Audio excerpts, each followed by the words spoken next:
പത്തരമാറ്റിൽ ഉടൻ തന്നെ വരാനായിട്ട് പോകുന്ന നല്ല രസകരമായിട്ടുള്ള ഒരു അടിപൊളി എപ്പിസോഡിന്റെ റിവ്യൂയിലേക്ക് എല്ലാ കൂട്ടുകാർക്കും സ്വാഗതം. അങ്ങനെ മൂർത്തീസ് ജ്വല്ലറിയിൽ ഓണത്തിന്റെ സെയിൽസ് ഒക്കെ പൊടി പൊടിക്കുകയാണ്. ഇത്തവണത്തെ ഓണത്തിന് റെക്കോർഡ് സെയിൽ നടക്കണം എന്നൊരു ആഗ്രഹം മൂർത്തി മുത്തശ്ശൻ ആദർശിനോട് പറഞ്ഞത് കൊണ്ട് തന്നെ കാര്യമായിട്ടുള്ള പരസ്യങ്ങളൊക്കെ ചെയ്യണമെന്ന് ആദർശ് നേരത്തെ തന്നെ പറഞ്ഞിട്ടുമുണ്ടായിരുന്നു. കുറച്ചു പൈസ നന്നായിട്ട് ഇറക്കിയിട്ട് അവർ നല്ല പരസ്യങ്ങളൊക്കെ ചെയ്യുകയും ചെയ്യുന്നുണ്ട്. അത്യാവശ്യം കുറച്ച് പൈസ നന്നായിട്ട് ഇറക്കിയിട്ട് തന്നെ നല്ല നല്ല പരസ്യങ്ങൾ ചെയ്തുകൊണ്ട് അതിന്റെ ബലവും കിട്ടിയിട്ടുണ്ടെന്ന് ആദർശ് മാനേജർ അടുത്ത് പറയുന്നുണ്ട്. തിരിച്ച് മാനേജറും ആദർശിനോട് പറയുന്നുണ്ട്, അതെ സർ, നമ്മൾ ഇത്രയും നാളും പരസ്യത്തിനൊന്നും വലിയ ഇമ്പോർട്ടന്റ് കൊടുത്തിട്ടില്ലായിരുന്നു. ഇത്തവണത്തെ ഓണത്തിന് നമ്മൾ ഇച്ചിരി കാര്യമായിട്ട് തന്നെ പരസ്യങ്ങളൊക്കെ ചെയ്തിട്ടുണ്ട്. അതുകൊണ്ട് അതിന്റെ ഒരു ഫലവും നമ്മുടെ സെയിലിൽ കാണാനുണ്ട്. ഉള്ളത് പറഞ്ഞാൽ ഇത്രയും നാളും ഓണത്തിന് സെയിൽ നടന്നതിനേക്കാൾ കൂടുതൽ സെയിലാണ് ഇപ്രാവശ്യത്തെ ഓണത്തിന് നടക്കുന്നത്. അതുമാത്രവുമല്ല, നമ്മുടെ നമ്പർ 1 എതിരാളിയായിരുന്ന ആ ഒരു AM ജ്വല്ലറിക്കാർ ഒരുപാട് പിന്നോട്ടും പോയിരിക്കുകയാണ്. ഇപ്പോൾ അവർ 4ാം സ്ഥാനത്തേക്ക് പിന്നിട്ട് പോയി കഴിഞ്ഞു എന്നിങ്ങനെ മാനേജർ സന്തോഷത്തോടെ തന്നെ പറയുമ്പോഴേക്കും ആദർശ് പറയുന്നുണ്ട്, അതെ, ശരിയായ മാർഗത്തിലൂടെ മുമ്പോട്ട് പോകുന്നവർക്ക് എന്നും വിജയമുണ്ടാകും. കള്ളത്തരത്തിലൂടെയും തട്ടിപ്പിലൂടെയും വെട്ടിപ്പിലൂടെയും ഒക്കെ പെട്ടെന്ന് മുന്നേറി വരുന്നവർക്ക് അതുപോലെ തന്നെ പെട്ടെന്ന് താഴേക്ക് പോകേണ്ടി വരും. അങ്ങനെ വന്നവരാണല്ലോ ഈ AM ജ്വല്ലറിക്കാരും. അതുകൊണ്ടാണ് അവർ ഇപ്രാവശ്യത്തെ ഓണത്തിന് തകർച്ച നേരിട്ടുകൊണ്ടിരിക്കുന്നത്. ബിസിനസ്സിൽ നമ്മൾ സത്യസന്ധമായി തന്നെ തുടരുന്നത് കൊണ്ടാണ് നമ്മുടെ കസ്റ്റമേഴ്സും നമ്മളെ തന്നെ ആശ്രയിച്ച് ഇങ്ങോട്ടേക്ക് വരുന്നത്. നമ്മുടെ ജ്വല്ലറിയിൽ പർച്ചേസ് ചെയ്യുന്ന കസ്റ്റമേഴ്സിന് ഒരു തരത്തിലുള്ള നഷ്ടവും ഉണ്ടാവാൻ പാടില്ല. അവർ ആഗ്രഹിക്കുന്ന പോലെ തന്നെ 10 മാര് സ്വർണം തന്നെയാണ് നമ്മൾ കൊടുക്കുന്നത്. ഇടയ്ക്ക് നമ്മളൊന്ന് താഴോട്ട് പോയെങ്കിലും പോയതിനേക്കാൾ സ്പീഡിൽ നമ്മളിപ്പോൾ മുന്നിലെത്തിക്കഴിഞ്ഞു എന്നൊക്കെ തന്നെ നമ്മുടെ ആദർശ് പറയുന്നുണ്ട് കേട്ടോ. മൂർത്തി സാറിന്റെ കൊച്ചുമക്കളിൽ ഒരാൾ മാത്രമേ തല തിരിഞ്ഞു പോയിട്ടുള്ളൂ. ബാക്കി 2 പേരും ഒന്നിനൊന്ന് മെച്ചാണ്. അനിസർ ഇവിടെ MD ആയിരുന്ന സമയത്തും നമ്മുടെ ജ്വല്ലറിയിൽ നല്ല സെയിൽ നടക്കുന്നുണ്ടായിരുന്നു. സാറിനെ പോലെ തന്നെ അനിസാറും എല്ലാ കാര്യങ്ങളും നോക്കിയും കണ്ടുമാണ് ചെയ്തുകൊണ്ടിരുന്നത്. അതുകൊണ്ട് നിങ്ങൾ 2 പേരും ഒന്നിച്ച് ഇതുപോലെ എപ്പോഴും മുന്നോട്ട് പോയാൽ കമ്പനിക്ക് എന്നും വിജയം മാത്രമേ ഉണ്ടാവുകയുള്ളൂ എന്നൊക്കെ മാനേജർ പറയുന്നുണ്ട് കേട്ടോ. ആ സമയത്ത് അനിയുടെ കാര്യങ്ങളെക്കുറിച്ച് ഓർത്തിരിക്കുകയാണ് ആദർശ്. അവനിപ്പോൾ ആകെ അസ്വസ്ഥനാണ്. ബിസിനസ്സിലൊന്നും അവനിപ്പോൾ ശ്രദ്ധിക്കാൻ കഴിയുന്നില്ല. പുറമേ അവൻ ചിരിച്ചു നടക്കുന്നുണ്ടെങ്കിലും അവന്റെ മനസ്സ് നീറുന്നത് എനിക്കറിയാൻ കഴിയും. നന്ദുവും നവീനും തമ്മിലുള്ള വിവാഹ കാര്യമാണ് ഇപ്പോൾ അവനെ അലട്ടുന്ന ഒരേ ഒരു പ്രശ്നം. നവീനുമായിട്ടുള്ള നന്ദുവിന്റെ വിവാഹം നടന്നു കഴിഞ്ഞാൽ പിന്നെ അവൻ എങ്ങനെയായിരിക്കും പെരുമാറുന്നത്, എങ്ങനെയായിരിക്കും അവൻ കാര്യങ്ങൾ മുന്നോട്ട് കൊണ്ടുപോകുന്നത് എന്നൊക്കെ ഉള്ളത് ഓർത്തിട്ട് എനിക്ക് നല്ല ടെൻഷൻ ആവുന്നുണ്ട്. ടെൻഷൻ ഉണ്ടെന്ന് ആദർശ് ഇങ്ങനെ മനസ്സിൽ വിചാരിച്ചു കൊണ്ടിരിക്കുകയാണ് കേട്ടോ. ഇതേ സമയത്ത് തന്നെ AM ജ്വല്ലറിയിൽ നാഗേന്ദ്രനും ഡേവിഡും അബിയൊക്കെ കൂടി ഇരുന്ന് സംസാരിച്ചു കൊണ്ടിരിക്കുകയാണ് കേട്ടോ. ഓണത്തിന് നല്ല സെയിൽ പ്രതീക്ഷിച്ചിരുന്നവർക്ക് നേരെ തിരിച്ചടിയാണല്ലോ ഇപ്പൊ ഉണ്ടായേക്കുന്നത്. ആരും അങ്ങനെ വലിയ പർച്ചേസിനൊന്നും AM ജ്വല്ലറി ഇപ്പൊ നടത്തുന്നില്ല. നാഗേന്ദ്രനോട് ഡേവിഡ് പറയുന്നുണ്ട്, സർ, ഇങ്ങനെ പോയാൽ നമ്മൾ എന്ത് ചെയ്യും? ഇപ്പോൾ നമ്മുടെ ജ്വല്ലറിയിൽ അത്ര സെയിൽ ഒന്നും നടക്കുന്നില്ല. നമ്മുടെ ജ്വല്ലറി തുടങ്ങി ഇത്രയും നാളായിട്ടും ഇത്രയും കുറവ് സെയിൽ നടക്കുന്നത് ഇതാദ്യമായിട്ടാണ്. വിഷുവിന് നമുക്ക് റെക്കോർഡ് സെയിൽ ആയിരുന്നു. എന്നാൽ ഇപ്പോൾ കാര്യങ്ങൾ നേരെ തിരിഞ്ഞാണ്. നമ്മളിപ്പോൾ 4ാം സ്ഥാനത്തോട്ട് പോയി. ബിസിനസ് വളരെ കുറവാണ് സർ. ഇപ്പോൾ മൂർത്തീസ് ജ്വല്ലറിയ 1ാം സ്ഥാനത്ത്. അവിടെ ഓണത്തിന് റെക്കോർഡ് സെയിലാണ് നടന്നുകൊണ്ടിരിക്കുന്നത്. മുമ്പ് ഓണക്കാലത്ത് പോലും അവിടെ ഇത്രയധികം സെയിൽ നടന്നിട്ടില്ലെന്നാ പറഞ്ഞു കേട്ടത്. എന്തായാലും ഇപ്രാവശ്യം നമുക്ക് ഓണം സെയിൽ നഷ്ടമാകും എന്നാ തോന്നുന്നത് എന്നൊക്കെ ഇങ്ങനെ പറയുമ്പോഴേക്കും നാഗേന്ദ്രനും അബിയും നല്ല ദേഷ്യത്തിൽ ഇങ്ങനെ നിൽക്കുകയാണ് കേട്ടോ. നാഗേന്ദ്രൻ അബിയോട് ചോദിക്കുന്നുണ്ട്, എന്തുകൊണ്ടാണ് നമ്മളിപ്പോൾ ഇങ്ങനെ ഒരു തകർച്ച നേരിടേണ്ടി വന്നത്? നമ്മുടെ ഷെയർ ഒക്കെ കൂപ്പ് കുത്തിക്കൊണ്ടിരിക്കുകയല്ലേ അച്ഛാ. അവിടെയും ആ മൂർത്തീസ് ജ്വല്ലറി അല്ലേ ഇപ്പോൾ 1ാം സ്ഥാനത്ത്. മൂർത്തീസ് ജ്വല്ലറിയിൽ ഇപ്പോൾ കണ്ണഞ്ചിപ്പിക്കുന്ന പുതിയ കളക്ഷൻസും അതുപോലെ പുതിയ കുറെ ഓഫറുകളും കൊടുത്തിട്ടുണ്ട്. അതുകൊണ്ട് ആൾക്കാർ അങ്ങോട്ടേക്ക് ഇടിച്ചു കയറുന്നത്. ഇത്രയും നാളും അവർ പരസ്യത്തിലൊന്നും അങ്ങനെ വലിയ ഇമ്പോർട്ടൻസ് കൊടുത്തിട്ടുണ്ടായിരുന്നില്ല. പരസ്യത്തിന് വേണ്ടി ക്യാഷ് അങ്ങനെ അധികം ചെലവാക്കുന്നത് മൂർത്തി മുത്തശ്ശിന് ഇഷ്ടമല്ലായിരുന്നു. പക്ഷെ ഇപ്രാവശ്യം അവർ പരസ്യത്തിന് വേണ്ടി നല്ല ക്യാഷ് പറഞ്ഞിട്ടുണ്ട്. നല്ല നല്ല കുറെ പരസ്യങ്ങൾ അവർ ചെയ്തിട്ടുമുണ്ട്. അതും അവർക്ക് കൂടുതൽ ഉപകാരമാണ് ചെയ്തേക്കുന്നത്. അതുകൊണ്ട് തന്നെ കസ്റ്റമേഴ്സ് എല്ലാം ഇപ്പോൾ നമ്മളെ വിട്ട് മൂർത്തി ജ്വല്ലറിയിലേക്കാണ് പോകുന്നത്. അതുമാത്രവുമല്ല, പണിക്കൂലിയിലും അവർ നല്ല ഇളവ് കൊടുക്കുന്നുണ്ട് അച്ഛാ. അങ്ങനെ അവര് നേരത്തെ മുൻകരുതലുകൾ സ്വീകരിച്ചത് കൊണ്ടാ അവർക്ക് ഓണത്തിന് ഇത്രയധികം നേട്ടം കൊയ്യാൻ സാധിച്ചത്. എന്തായാലും നമ്മളിവിടെ ഫ്ലോപ്പായി പോയെന്ന് തന്നെ എനിക്ക് തോന്നുന്നു എന്നൊക്കെ അഭി ഇങ്ങനെ പറയുമ്പോഴേക്കും നാഗേന്ദ്രന് നല്ല ദേഷ്യം വരികയാണ്. നാഗേന്ദ്രൻ പറയുന്നുണ്ട്, ഇത്രയും നാളും ഞാൻ നോക്കി നടത്തിയ സ്ഥാപനം ഇത്ര പെട്ടെന്ന് പുറകോട്ട് പോകുന്നത് എനിക്ക് സഹിക്കാനാവുന്നില്ല. എന്റെ കഷ്ടപ്പാടും വിയർപ്പുമാണ് ഈ AM ജ്വല്ലറി. അതിങ്ങനെ കൂപ്പുകുത്തി പോകുന്നത് കണ്ടുകൊണ്ടിരിക്കാൻ എനിക്കാവില്ല അഭി. എന്തായാലും ഇതിനൊരു പരിഹാരം ഞാൻ കണ്ടെത്തിയിരിക്കും. ഇതിനെ ഇങ്ങനെ ഞാൻ നിസ്സാരമായിട്ട് വിടില്ല. ഈ ഓണം നമുക്ക് നഷ്ടമായെങ്കിൽ അടുത്ത തവണ ഞാൻ ഇത് തിരിച്ചു പിടിച്ചിരിക്കും. മൂർത്തിക്കും മൂർത്തിയുടെ കൊച്ചുമക്കൾക്കും അനന്തപുരി തറവാട്ടിലും ഒക്കെ ഞാൻ നല്ലൊരു പണി കൊടുക്കുന്നുണ്ട് എന്നൊക്കെ ഇങ്ങനെ നാഗേന്ദ്രൻ ഇങ്ങനെ മനസ്സിൽ വിചാരിച്ചു കൊണ്ട് തന്നെ നടക്കുകയാണ് കേട്ടോ. അങ്ങനെ അഭിയും ഡേവിഡും അവിടുന്ന് പോയതിനു ശേഷവും നാഗേന്ദ്രൻ പല കാര്യങ്ങളും ആലോചിച്ച് ഇങ്ങനെ ക്യാബിനുള്ളിൽ അങ്ങോട്ടും ഇങ്ങോട്ടും നടന്നുകൊണ്ടിരിക്കുകയാണ്. ഇങ്ങനെ പോവുകയാണെങ്കിൽ താൻ വീണ്ടും തോറ്റുപോകും. ഇത്രയും നാളും കഷ്ടപ്പെട്ടുണ്ടാക്കിയ സാമ്രാജ്യമെല്ലാം തകർന്നടിഞ്ഞു പോകും. മൂർത്തി സ്റ്റെല്ലറിയും മൂർത്തിയുടെ കൊച്ചുമക്കളും ഒക്കെ ഇവിടെ വീണ്ടും വിജയിക്കും. അങ്ങനെ സംഭവിക്കാൻ പാടില്ല. അത് എങ്ങനെയെങ്കിലും തകർത്തേ പറ്റൂ. ഞാൻ ആഗ്രഹിച്ച പോലെ തന്നെ കാര്യങ്ങളൊക്കെ നടക്കണം. അതിനു വേണ്ടിയായിരിക്കണം ഇനി ഓരോരുത്തരും പരിശ്രമിക്കേണ്ടത് എന്നൊക്കെ നാഗേന്ദ്രൻ ഇങ്ങനെ വിചാരിച്ചു കൊണ്ടിരിക്കുകയാണ് കേട്ടോ. അതിനുശേഷം അഭി വന്നിട്ട് നാഗേന്ദ്രനോട് പറയുന്നുണ്ട്, അച്ഛാ, എനിക്ക് അച്ഛനോടൊരു കാര്യം പറയാനുണ്ടായിരുന്നു. ആദർശിനെ അച്ഛൻ നിസ്സാരമായിട്ട് കാണരുത്. അവൻ ഇപ്പോഴും അച്ഛന്റെ പിന്നാലെ ഒരു അന്വേഷണവുമായിട്ട് നടക്കുന്നുണ്ടോ എന്ന് എനിക്ക് നല്ല സംശയമുണ്ട്. നമ്മളെ അറിയാവുന്ന പലരോടും അവൻ അച്ഛന്റെ ഭൂതകാലത്തെ പറ്റി അന്വേഷിക്കുന്നതായിട്ട് എനിക്കൊരു വിവരം കിട്ടി. അച്ഛനെ അറിയാവുന്ന ആ പഴയ സ്വർണ്ണപ്പണിക്കാരനില്ലേ, ആ ശങ്കരൻ, അയാളെ ഒക്കെ പോയി കണ്ടിട്ടുണ്ടെന്ന് ഞാൻ അറിഞ്ഞു. അത് മാത്രവുമല്ല, തറവാട്ടിൽ ഇതിനെക്കുറിച്ച് വലിയ ഡിസ്കഷനൊക്കെ നടക്കുന്നുണ്ട്. ആദർശും അവന്റെ ഭാര്യയും മുത്തശ്ശിയോടും മുത്തശ്ശനോടും ഇതേപറ്റി ചോദിച്ചു. പക്ഷെ അവർ അത് അത്ര വലിയ കാര്യമായിട്ടൊന്നും എടുത്തില്ല. അതേപറ്റി സംസാരിക്കാനോ പഴയ കാര്യങ്ങൾ ഓർക്കാനോ അവർക്ക് താല്പര്യമില്ലെന്ന് പറഞ്ഞ് അവർ ഒഴിവാക്കി വിടുകയാണ് ചെയ്യുന്നത്.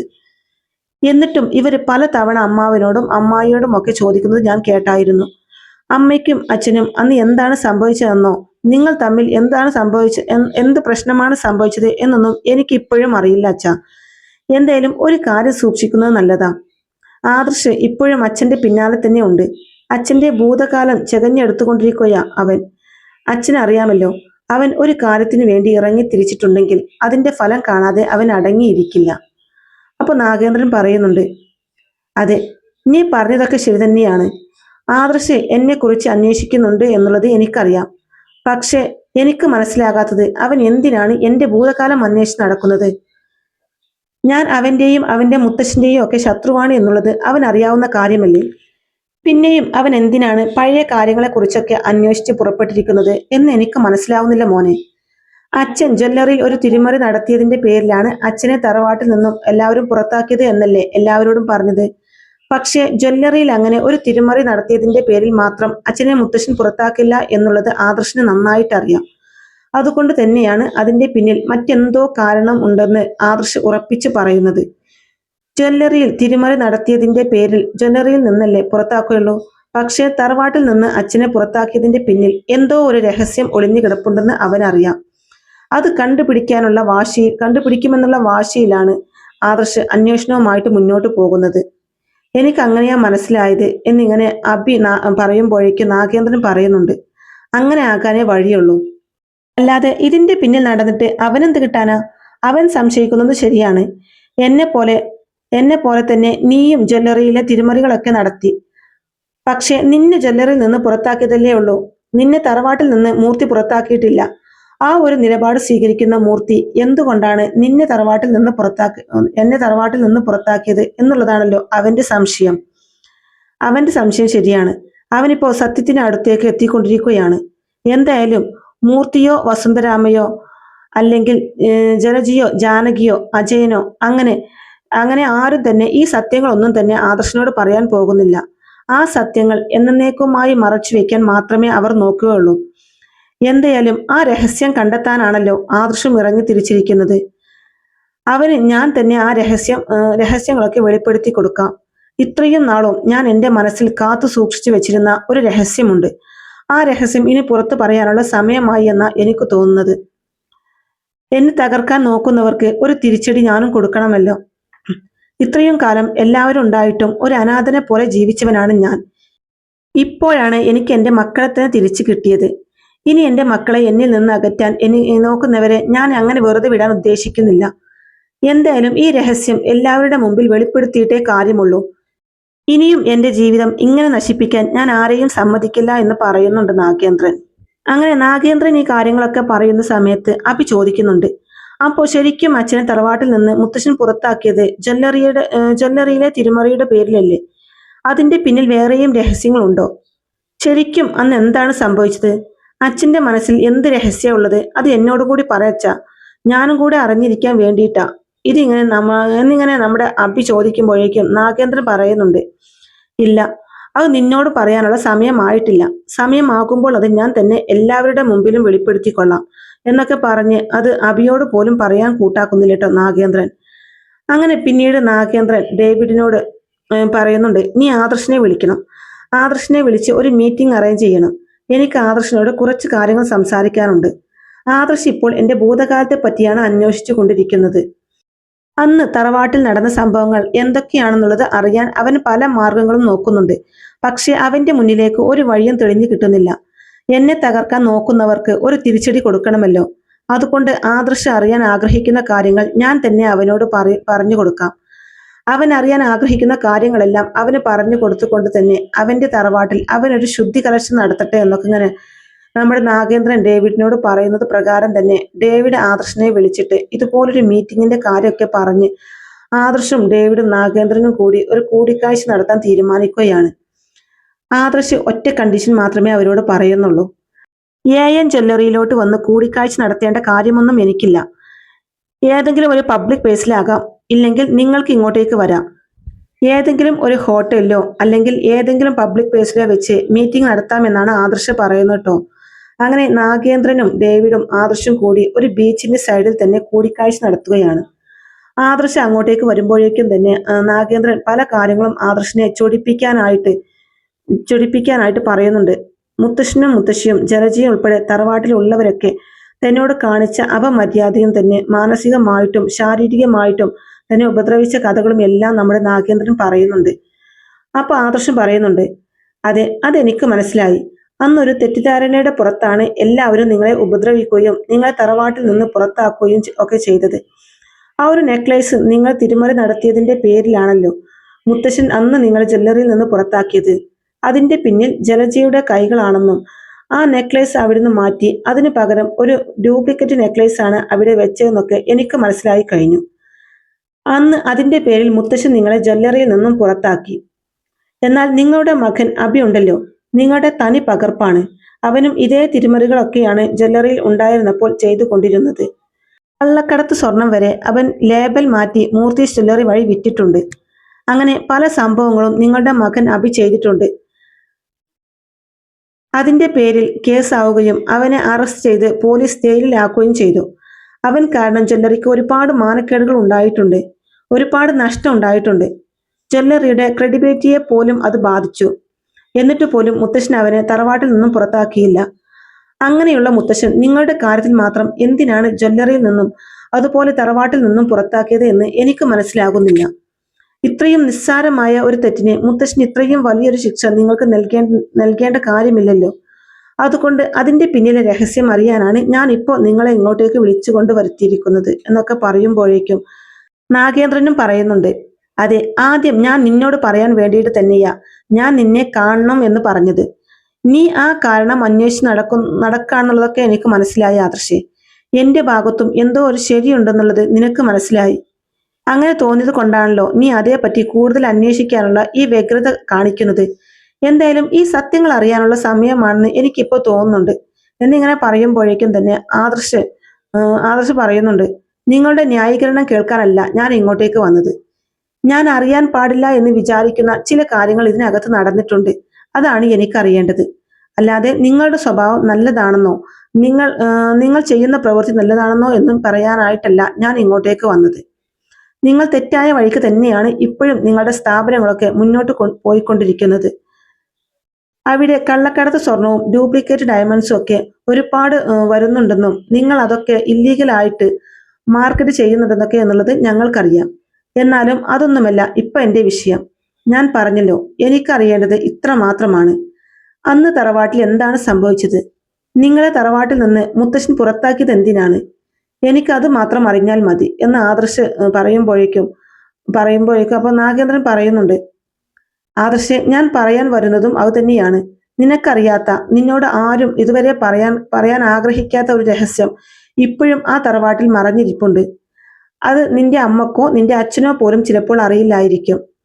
എന്നാലും അത് അറിയുന്ന ചിലർ അവിടെ തന്നെയുണ്ട്. നീ ഇങ്ങനെ ഒരു അന്വേഷണമായിട്ട് മുന്നോട്ട് പോകുന്നത് കൊണ്ട് അവർക്ക് ചില നീരസങ്ങളൊക്കെ നിന്നോട് തോന്നിയിട്ടുണ്ടാവാം. അത് മറ്റാർക്കും അങ്ങനെ അറിയില്ലെങ്കിലും നിന്റെ മുത്തശ്ശൻ തന്നെ എന്നോട് പറഞ്ഞിട്ടുണ്ട് ആദർശേ. ഞാൻ പറഞ്ഞല്ലോ, നിന്റെ അച്ഛനും അമ്മക്കും പോലും അറിയാത്ത ഒരു കാര്യം തന്നെയാണ് അത്. അത് ഞാൻ എല്ലാവർക്കും മുമ്പിൽ വെളിപ്പെടുത്തുന്നു എന്ന് പറഞ്ഞ് ഭീഷണിപ്പെടുത്തി. കാരണം ആ തറവാട്ടിൽ നിൽക്കേണ്ടത് എന്റെയും കൂടി ആവശ്യമായിരുന്നു. അവസാന കച്ചിത്തുരുമ്പ് എന്ന പേരിലാണ് ഞാൻ ആ രഹസ്യം വെളിപ്പെടുത്താൻ ശ്രമിച്ചത്. ഒരിക്കലും മൂർത്തി സാറിനെ ധിക്കരിച്ചുകൊണ്ട് ആ രഹസ്യം പുറത്തു പറയണമെന്ന് ഞാനും ആഗ്രഹിച്ചിട്ടില്ല. പക്ഷേ പുറത്തു പറയുന്ന ഒരു പേടി എല്ലാവരുടെ മനസ്സിൽ ഉണ്ടാക്കിയെടുത്ത് എനിക്ക് ആ തറവാട്ടിൽ എന്റെ ഭാര്യയോടും എന്റെ മക്കളോടും കൂടെ കുറച്ചു കാലം കൂടി ജീവിക്കാൻ കഴിയുമെന്നാണ് ഞാൻ വിചാരിച്ചത്. എന്റെ നിരപരാധിത്വം തെളിയിക്കാൻ കഴിയുമെന്നും ഞാൻ വിചാരിച്ചു. പക്ഷേ ഞാൻ വിചാരിച്ച പോലെയൊന്നും കാര്യങ്ങളൊന്നും മുന്നോട്ട് പോയതുമില്ല. ആ സത്യങ്ങൾ വെളിവാകുന്നതിന് മുമ്പേ തന്നെ നിന്റെ മുത്തശ്ശൻ ഉൾപ്പെടെ എല്ലാവരും എന്നെ ഒരു തെറ്റുകാരനായിട്ട് മുദ്ര കുത്തി എന്നെ ആ തറവാട്ടിൽ നിന്നും പുറത്താക്കുകയാണ് ചെയ്തത്. ആ ഒരു രഹസ്യമാണ് എല്ലാത്തിനും കാരണം. ഇപ്പോഴും നിന്റെ തറവാട്ടിൽ സന്തോഷവും സമാധാനവും നിലനിന്നു പോകുന്നുണ്ടെങ്കിൽ ആ രഹസ്യം ഇതുവരെ ആരും തിരിച്ചറിയാത്തത് കൊണ്ട് മാത്രമാണെന്നും പറയാണ്ട് നമ്മുടെ നാഗേന്ദ്രൻ. അപ്പൊ ആദർശ് ചോദിക്കുന്നുണ്ട്, അത്ര വലിയ എന്ത് രഹസ്യമാണോ തന്റെ മനസ്സിലുള്ളത്?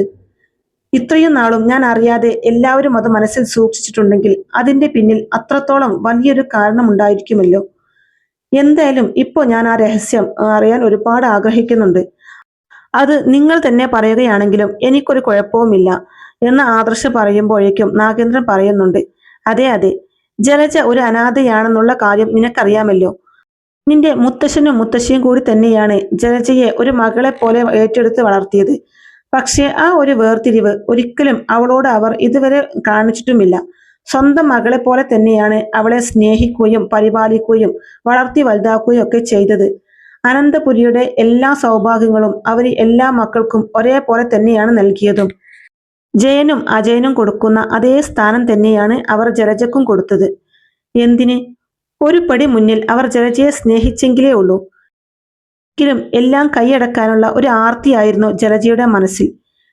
എന്റെ ജീവിതത്തിലേക്ക് വന്നതിന് ശേഷം വഷളത്തരം മാത്രമേ അവൾ കാണിച്ചിട്ടുള്ളൂ. എന്നാൽ നിന്റെ മുത്തശ്ശൻ ജ്വല്ലറിയിൽ നല്ലൊരു സ്ഥാനം തന്ന് എന്നെ ഒരു മരുമകനായിട്ടല്ല, മകനായിട്ട് തന്നെയാണ് കണ്ടിരുന്നത്.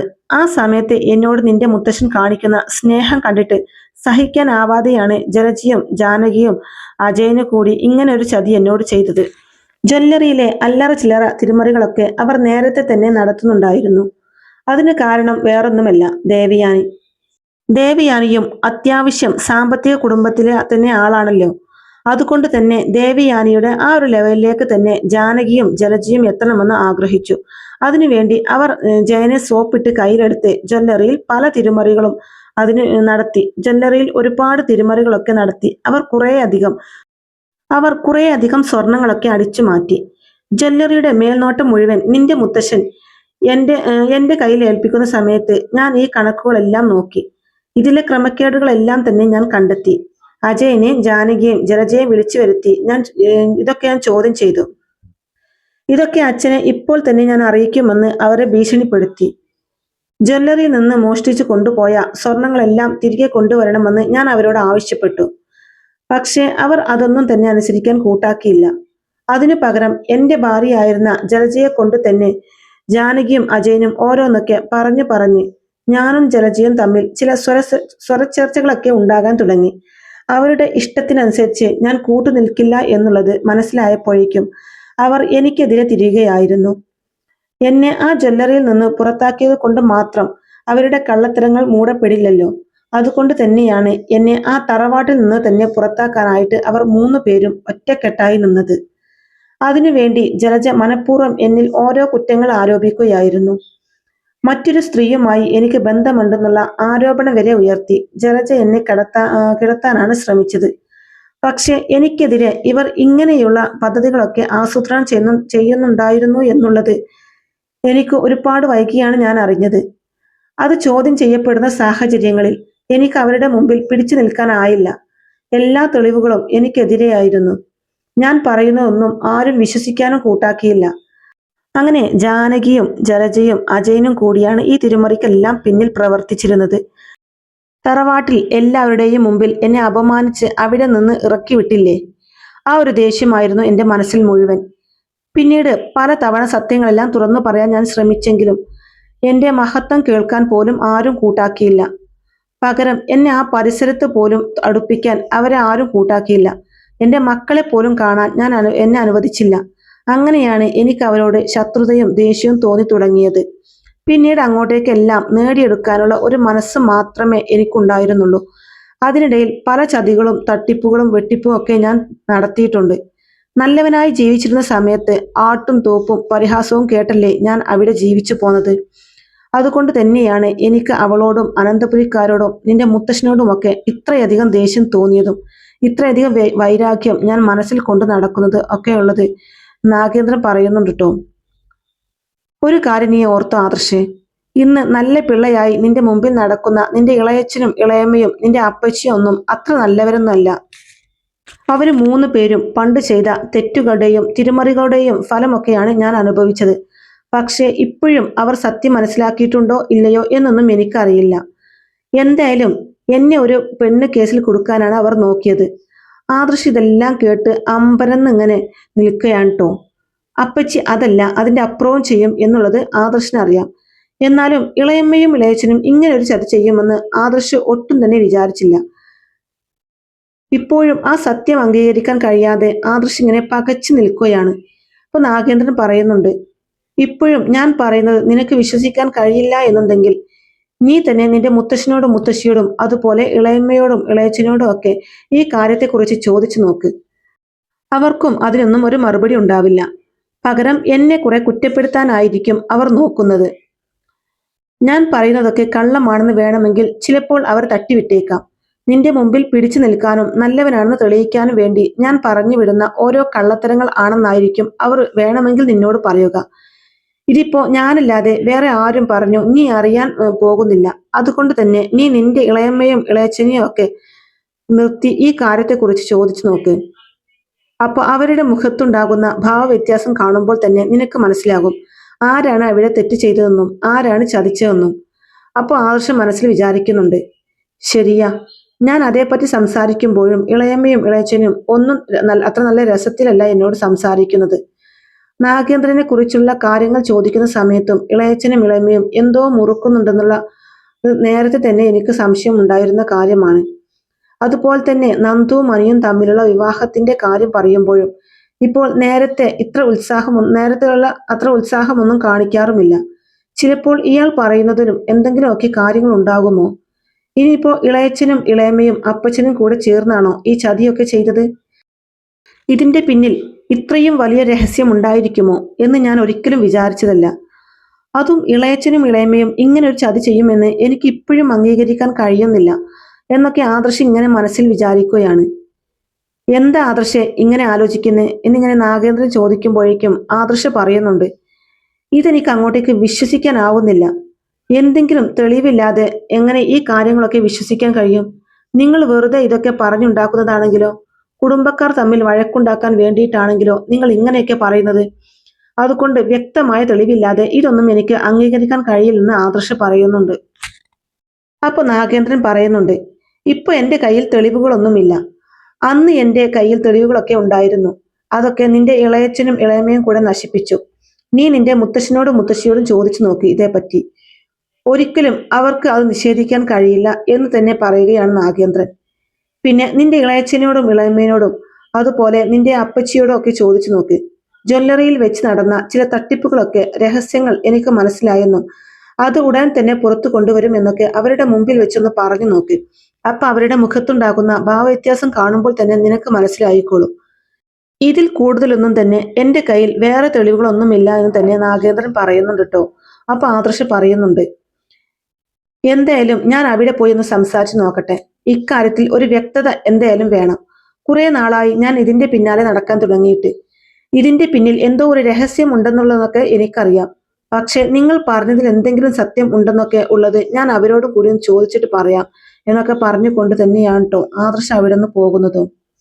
ഇതെല്ലാം കണ്ണടച്ച് വിശ്വസിക്കാൻ മാത്രം വിഡ്ഢിയൊന്നുമല്ല ഞാൻ. നിങ്ങളെപ്പോലെ ചതിയും വഞ്ചനയും കൊണ്ട് നടക്കുന്ന ആളുടെ വായിൽ നിന്നാണല്ലോ ഞാൻ ഇതെല്ലാം കേട്ടത്. അതുകൊണ്ട് ഇതൊന്നും പൂർണ്ണ വിശ്വാസതയിൽ എടുക്കാൻ ആദർശന് കഴിയുന്നില്ല. ഈ പറഞ്ഞതിൽ എന്തെങ്കിലുമൊക്കെ സത്യമുണ്ടോ എന്ന് വേണം ആദ്യം അന്വേഷിക്കാൻ.